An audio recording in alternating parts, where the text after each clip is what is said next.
L-Albaniż Daniel Muka mixli bil-qtil doppju f'taslima fl-2020 flimkien ma' żewġ persuni oħra qed isostni li l-Istat kiser id-drittijiet tiegħu billi naqas milli jintroduċi s-sistema tal-electronic tagging bħala alternattiva d-detenzjoni.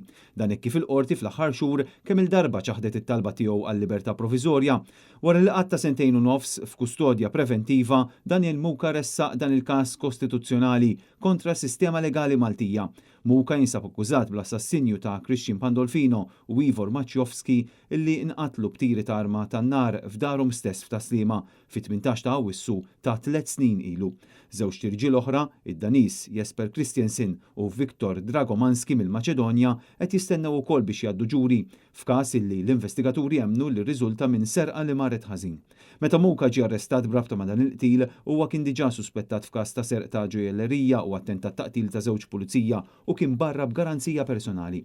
F'rikors kostituzzjonali li preżentaw il-ġimgħa l-oħra kontra l-Avukat tal-Istat u l-Avukat Ġenerali, l-avukati ta' Muka sostnew illi huwa l-akkużati li qed ibati minħabba n-nuqqasijiet tal-Istat Malti għaliex b'differenza minn pajjiżi Ewropej oħra, Malta baqgħet ma introduċietx l-electronic tagging bħala għodda għal ġudikatura.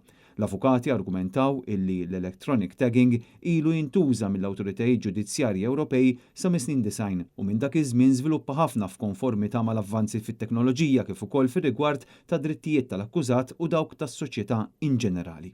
L-avukati Alfred Abela u René Darmanin iffirmaw dan ir-rikors.